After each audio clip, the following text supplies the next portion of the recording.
नमस्कार दोस्तों, टेक्सटाइल ज्ञान चैनल में आपका स्वागत है। आइए शुरू करते हैं आज का वीडियो। हाँ जी साहब, तो कैसे हैं आप सभी? आशा करता हूँ कि ठीक होंगे। आज के वीडियो में अपन बात करेंगे ऑटो कॉर्नर मशीन के सारे कैलकुलेशन की। मतलब कहने का मतलब ये हो गया कि इस वीडियो को देखने के बाद आप सुपरवाइज़र बन चुके होंगे, क्योंकि जो ऑटो कॉर्नर मशीन में सुपरवाइज़र होते हैं उनको ये चीज़ें कंपलसरी आती है, इसलिए वो सुपरवाइज़र या शिफ्ट ऑफिसर हैं।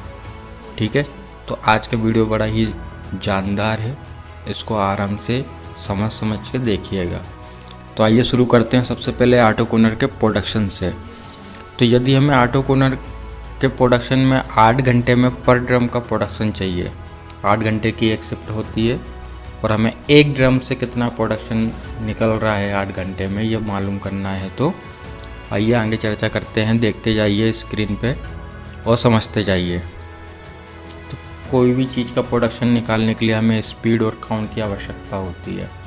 ठीक है, तो मान लेते हैं कि हमारे पास जो रिंग फ्रेम का काउंट है बॉबिन में, वो काउंट है 40.5 और जो वाइंडिंग मशीन है, जो ऑटो कॉर्नर मशीन है, उसके ड्रम की स्पीड हमने रखी है 1500 MPM, मीटर प्रति मिनट MPM। तो प्रोडक्शन क्या होगा?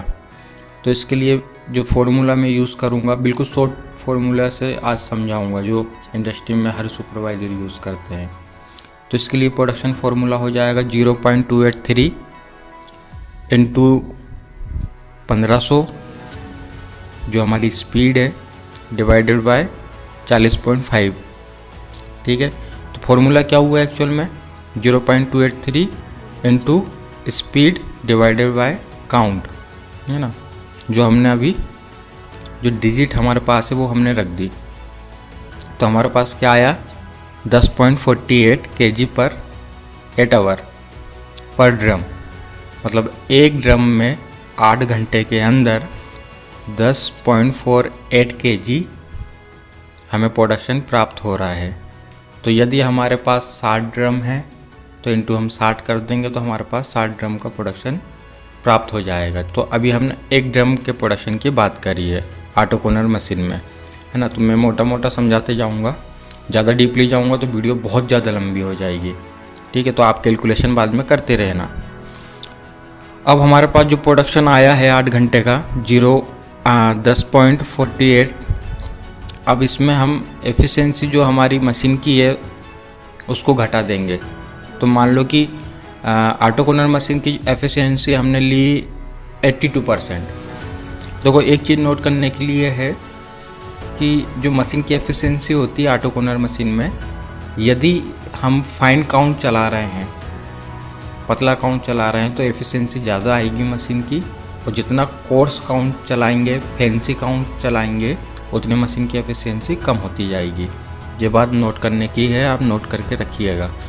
रीज़न ये है कि यदि कोर्स काउंट चलाओगे तो कोर्स काउंट में क्या है, ज़्यादा क्वालिटी मेंटेन नहीं करते हैं।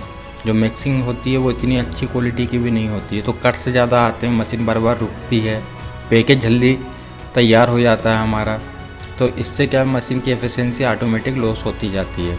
और जो यदि हम फाइन काउंट चलाएंगे, पतला काउंट बनाएंगे, तो जो कोन बनेगा वो भी हम बड़ा बना सकते हैं उसमें, और जो मिक्सिंग हमने लगाई वो भी काफ़ी अच्छी मिक्सिंग लगाई है, तो हमारे ऑटो कॉर्नर में कट्स कम आएंगे, तो मशीन बार बार रुकेगी नहीं।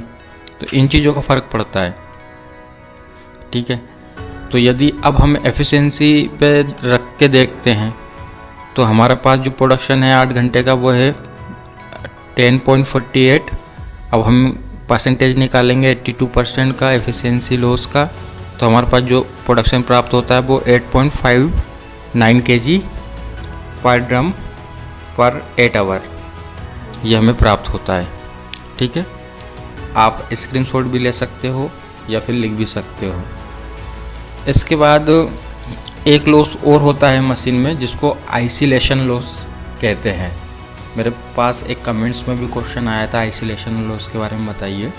तो ये ऑटो कॉर्नर मशीन में होता है, और ये क्यों होता है ये समझिए, इसके पीछे का लॉजिक। होता क्या है, जब मशीन को हम ऑन करते हैं या ड्रम को हम जब चालू करते हैं तो ड्रम 0 से हाई स्पीड तक जाता है। जैसे हाई स्पीड हमने रखी 1500 एमपीएम, तो 0 से धीरे धीरे जाएगा। एकदम से हम चालू करेंगे तुरंत तो थोड़ी ना ड्रम स्पीड पकड़ेगा, और 0 से ही जाएगा 1500 तक। तो जो 0 से 1500 तक जाने का जो सफ़र है उसमें मशीन की एफिशिएंसी लॉस होती है।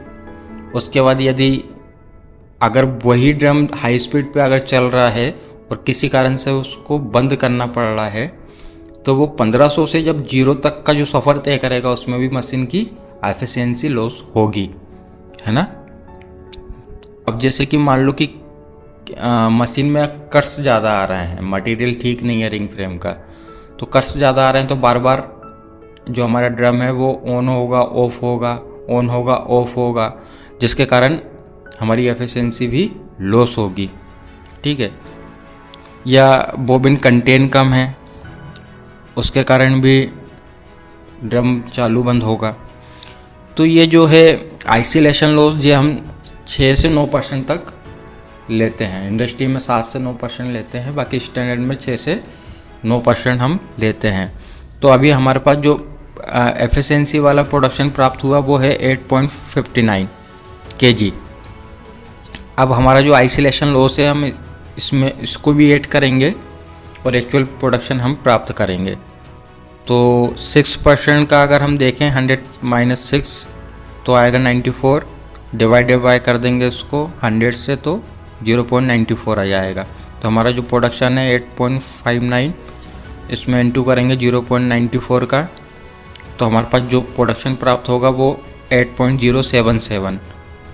ये हमारे पास जो प्रोडक्शन प्राप्त हुआ है वो एक्चुअल प्रोडक्शन है एक ड्रम का 8 घंटे के अंदर, ठीक है। इतना समझ में आया आपको प्रोडक्शन कैसे निकाला मैंने, एफिशिएंसी कहाँ कैसे लॉस हो रही थी, ठीक है। और जो एफिशिएंसी 82 मैंने लिखी है वो इसलिए लिखी है क्योंकि 100 में से 82 ही क्यों लिखी, बाकी एफिशिएंसी कहाँ गई।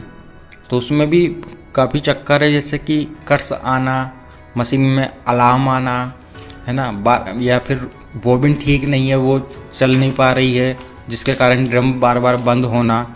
इन चीज़ों के कारण, मेंटेनेंस के कारण, इन चीज़ों के कारण यदि मशीन बंद होती है तो हमारी एफिशिएंसी लॉस होती है ना। तो हमारे पास प्रोडक्शन अब प्राप्त हो गया है। अब हम ये जानेंगे कि अब हमें कितने रिंग फ्रेम के अनुसार, जो हमारा रिंग फ्रेम का प्रोडक्शन है उसके अनुसार ऑटो कॉर्नर में कितने ड्रम की आवश्यकता है। प्रोडक्शन निकालना हम ऑटो कॉर्नर का भी सीख गए हैं। अब हमारे पास मान लो उदाहरण के लिए मैं बात करता हूँ कि रिंग फ्रेम का जो हमारे पास प्रोडक्शन है बोबिन है वो 1800 kg है। या 1800 kg हमारे पास रिंग फ्रेम का प्रोडक्शन है इस समय, और हमें मालूम करना है कि अब हमें ड्रम की कितनी आवश्यकता होगी इस मटेरियल को चलाने के लिए, पैकेज बनाने के लिए। तो 1800 रिंग फ्रेम का प्रोडक्शन है हमारे पास, तो 1800 डिवाइडेड बाय जो हमारा एक्चुअल प्रोडक्शन निकला है एक ड्रम का, कि यदि एक ड्रम का हम प्रोडक्शन जो हम कैलकुलेट कर ही रहे हैं, एक्चुअल शुड बी प्रोडक्शन हमने निकाला, फिर एक्चुअल प्रोडक्शन निकाला, ठीक है ना। तो हम क्या करेंगे अब 1800 kg डिवाइडेड बाय 8.077 डिवाइड करेंगे तो हमारे पास 223 आएगा। ये 223 क्या है, इतने ड्रम की हमें आवश्यकता होगी 40.5 के काउंट को पैकेज में बनाने के लिए, बोबिन से पैकेज बनाने के लिए इतने ड्रम की हमें आवश्यकता होगी, ठीक है। अब 223 ड्रम आया हमारे पास। अब 223 ड्रम के अनुसार अगर हमें पता करना है कि भाई कितनी मशीनें लगेगी, तो एक मशीन में, एक ऑटो कॉर्नर मशीन में 60 ड्रम होते हैं। तो हम 223 डिवाइडेड बाय 60 करेंगे तो हमारे पास आया 3.7। अब ये मशीन आई है तो इसको राउंड सर्कल में हम देखें तो 3.7 है, तो मतलब 4 समझ लो कि 4 मशीन की हमें आवश्यकता है पैकेज बनाने के लिए। इतने प्रोडक्शन से, 1800 प्रोडक्शन से पैकेज बनाने के लिए हमें इतने ड्रम की, इतने मशीन की आवश्यकता पड़ेगी। अब हम बात करेंगे लेंथ की, ऑटो कॉर्नर मशीन में लेंथ, ठीक है। तो अब करना क्या है अपन को कि अपने पास रिंग फ्रेम का काउंट तो है 40.5, ठीक है। अब हमने सपोज़ करो कि अब हमको पैकेज जो बनाना है उसका साइज़ या उसका वेट है या बनाएंगे हम 1.89 kg के पैकेज बनाएंगे हम, ठीक है। ये पूरा कैलकुलेट चल रहा है हमारा, जिससे हम आगे बढ़ते जा रहे हैं। अब हमें मशीन का ज्ञान तो हो गया कि 4 मशीन चाहिए हमको बनाने के लिए। अब उसके हिसाब से हम कैलकुलेट कर रहे हैं कि भाई अब हमें इतने kg का पैकेज भी बनाना है, तो 1.89 kg का हमें पैकेज बनाना है, ठीक है। तो इसके लिए हम क्या करेंगे, ग्राम पर मीटर निकालेंगे यान का। पहले तो सबसे पहले ग्राम पर मीटर निकालेंगे, मतलब एक बोबिन में जो काउंट है वो 40.5 का काउंट है, ठीक है। तो हम अब क्या करेंगे, यहाँ पे ग्राम पर मीटर निकालने के लिए 0.59 डिवाइडेड बाय 40.5, जब इसको डिवाइड करेंगे तो हमारे पास एक डिजिट प्राप्त होगी 0.014567 ग्राम पर मीटर। अब आपको समझ में थोड़ा कंफ्यूज आप हो रहा होगे, जैसे कि 0.59 कहाँ से आया, ठीक है। तो अब देखो इसका बहुत बड़ा खेल है 0.59 का। ये आपको समझ में आ गया तो आप आधी दुनिया जीत जाओगे। चीज़ क्या है 0.59 और ये क्या है ग्राम पर मीटर, ठीक है। तो अब हमें पैकेज जो बनाना है वो ग्राम पर मीटर में ही तो बनाएंगे अपन, यार्ड में थोड़ी ना बनाएंगे, है ना। तो ग्राम पर मीटर निकालने के लिए हमें क्या करना होता है कि एक यार्ड में मतलब जो हमारा एक हैंक होता है उसमें 840 यार्ड हैं, ठीक है। अब यार्ड को हमें मीटर में कन्वर्ट करना है, तो 840 इंटू एक यार्ड में कितने मीटर होते हैं, 0.9144 मीटर होते हैं। तो हम 840 इंटू 0.9144 को इंटू कर देंगे तो हमारे पास जो डिजिट प्राप्त होती है वो होती है 768.096 मीटर। जो हमें मीटर में प्राप्त हुआ, ठीक है। अब हमें ग्राम पर मीटर निकालना है, मतलब ग्राम, एक LBS 1 पाउंड में ग्राम होते हैं 453.6 पर मीटर। तो इसको डिवाइड करेंगे मीटर से, तो मीटर अभी हमें कितना प्राप्त हुआ 7.6 इंटू 0.096। तो हम 453.6 में 768.096 को डिवाइड करेंगे तो हमें जो डिजिट प्राप्त होती है वो होती है 0.59। यहाँ पे आप देख सकते हो चित्र में 0.59 का ऐसे यूज़ किया है। तो 0.59 को हम डिवाइड करेंगे रिंग फ्रेम काउंट से, तो पड़ेगा पैकेज में लेंथ अगर कम होगी तभी तो उसका वेट बराबर आएगा। तो अब हमें ये तो समझ में आ गया कि 1890 की जगह 1900 आ रहा है, तो मतलब 10 ग्राम हम कम करेंगे, ठीक है। तो 10 ग्राम के हिसाब से अब हमको कितनी लेंथ कम करनी पड़ेगी पैकेज में, ये देखना पड़ेगा ना, क्योंकि ऑटो कॉर्नर मशीन में तो अब हमें लेंथ ही डालना पड़ता है। तो हम क्या करेंगे अब 10 इंटू या 10 डिवाइडेड बाय 0.014567 को डिवाइड कर देंगे। ये वही है ग्राम पर मीटर, ठीक है। तो 10 ग्राम में कितनी लेंथ आनी चाहिए वो हम इससे डिवाइड कर देंगे 0.014567 से। तो हमें 686 मीटर हमारे पास डिजिट प्राप्त होती है। तो हम ये समझ गए कि 10 ग्राम अगर हमारा वेट ज़्यादा आ रहा है तो हमें 686 मीटर की लेंथ कम करना पड़ेगा। लेंथ कम करने से हमारे पास 1890 वापस प्राप्त हो जाएगा, जो हमें एक्चुअल बनाना है पैकेज, ठीक है। अब उदाहरण के लिए अगर ये मान लें कि 20 ग्राम वेट कम आ रहा है, जैसे कि 1890 आपको बनाना था और 1870 ग्राम बन रहा है, तो आपको 20 ग्राम तो वेट बढ़ाना पड़ेगा। तो 20 ग्राम के हिसाब से कितनी लेंथ बढ़ानी पड़ेगी, तो 20 इंटू वो 20 डिवाइडेड बाय 0.014567 जब हम डिवाइड करेंगे तो हमारे पास जो लेंथ प्राप्त होगी वो 1372 प्राप्त होगी। तो 1372 हम पैकेज में लेंथ इंक्रीज़ कर देंगे ताकि हमारा पैकेज 1890 जो हमें एक्चुअल बनाना है वो वापस प्राप्त हो सके। तो आशा करूँगा कि आप इतनी चीज़ तो समझ गए होंगे कि रिंग फ्रेम वो अपना ऑटो कॉर्नर मशीन का प्रोडक्शन कैसे निकाला मैंने, और उसके हिसाब से प्रोडक्शन निकलने के बाद जो रिंग फ्रेम का हमें प्रोडक्शन प्राप्त है उसके अनुसार कितने ड्रम की आवश्यकता पड़ती है, उसको कैसे मैनेज करते हैं वो मालूम पड़ा आपको।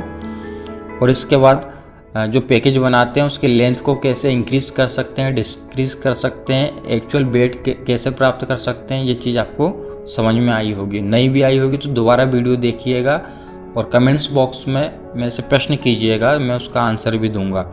अब आपका आखिरी जो चीज़ बची है वो ऑटो कॉर्नर कट्स के बारे में, सेटिंग के बारे में बचा हुआ है। वो अगर आपने सीख लिया तो उसके बाद आपने ऑटो कॉर्नर की पूरी हिस्ट्री को जीत लिया।